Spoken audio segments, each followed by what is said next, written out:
Assalamualaikum warahmatullahi wabarakatuh. Pada video kali ini, saya akan menjelaskan tentang pentingnya kesehatan mental bagi mood swing. Mungkin teman-teman sudah tidak asing lagi dengan kata-kata mood atau perubahan suasana hati secara tiba-tiba. Oke, langsung lanjut ke materi. Yang pertama, apa itu mood swing? Nah, teman-teman semua, mood swing adalah perubahan suasana hati atau mood yang tampak pada diri seseorang.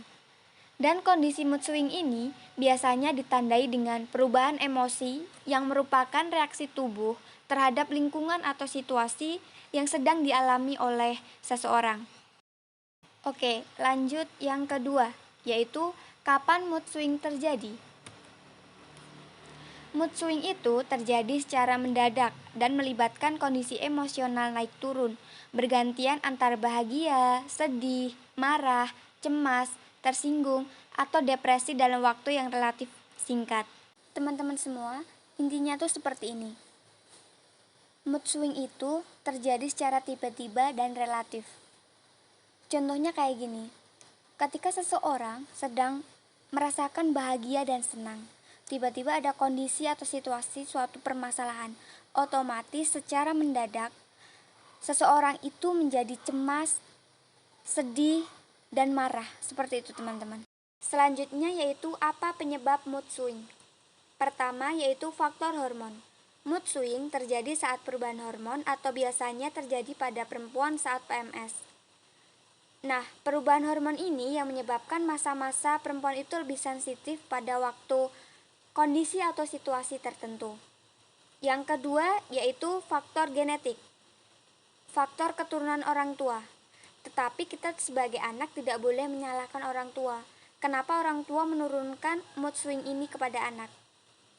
Itu semua kita kembalikan pada diri kita sendiri teman-teman. Ketika kita bisa mengatur dan bisa menurunkan ego maupun emosi kita, otomatis mood swing ini tidak akan terjadi pada diri kita teman-teman semua. Yang ketiga yaitu situasi atau kondisi. Situasi ini yang menentukan mood swing berubah-ubah secara relatif. Yang keempat yaitu overthinking. Mood swing terjadi ketika kita terlalu overthinking yang berlebihan. Apalagi kita seorang perempuan, otomatis pemikiran kita luas, pemikiran kita akan bercabang. Contohnya seperti ini teman-teman. Ketika kita besok ada aktivitas atau acara, malam hari H itu pemikiran kita itu penuh teman-teman. Bagaimana kalau besok gagal, bagaimana kalau besok tidak terjadi sesuai dengan keinginan kita, gimana caranya bisa lancar, seperti itu teman-teman. Sehingga overthinking yang berlebihan ini menyebabkan kita tuh mood swing teman-teman, yang akan mengganggu kesehatan mental kita. Yang kelima yaitu gangguan penyakit mental, seperti gangguan kepribadian ambang, bipolar, attention deficit, hiperaktif, dan seterusnya. Selanjutnya yaitu akibat mood swing. Akibat mood swing dibagi menjadi dua, yaitu penyakit mental dan penyakit fisik. Namun pada video kali ini, saya akan fokus membahas ke penyakit mental. Nah teman-teman semua, saya membagi cara seseorang merasakan mood swing itu dibagi menjadi dua. Yang pertama dipendam dan yang kedua yaitu diluapkan. Yang pertama dipendam. Ketika seseorang merasakan mood swing dipendam, seperti ketika kita sedang sedih dipendam, ketika kita merasakan marah dipendam, merasakan kecewa dipendam, otomatis mood swing itu akan menumpuk di hati teman-teman semua, sehingga mengakibatkan kesehatan mental kita itu akan terganggu.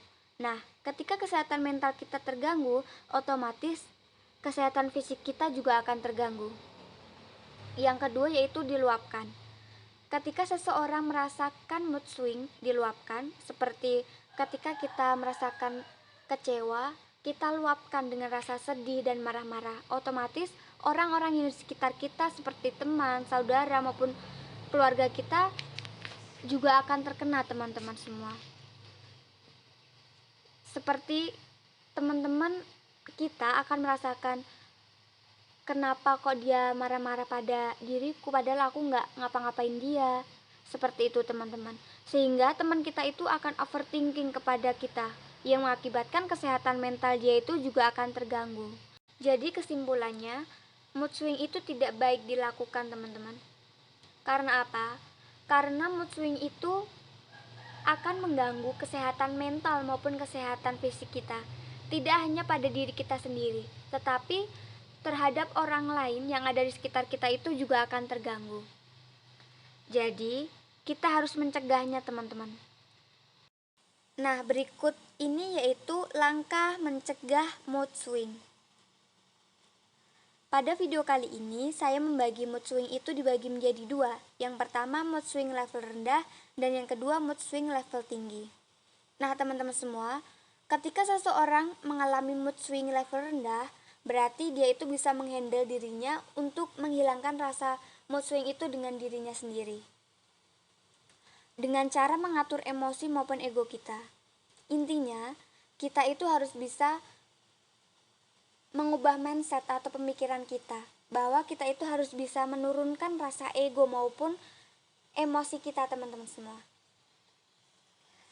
Nah, ketika kita mengalami mood swing level tinggi, otomatis kita tidak bisa mengendalikan diri kita untuk menghilangkan mood swing itu, teman-teman. Maka lebih baik kita itu harus meminta bantuan ke konselor. Nah, itu saja teman-teman, pentingnya kesehatan mental bagi mood swing. Jadi jangan sampai kesehatan mental kita itu terganggu ya teman-teman, karena itu akan mempengaruhi kesehatan fisik kita juga. Selain pada diri kita, mood swing itu akan berdampak buruk bagi kesehatan mental maupun fisik teman-teman terdekat kita.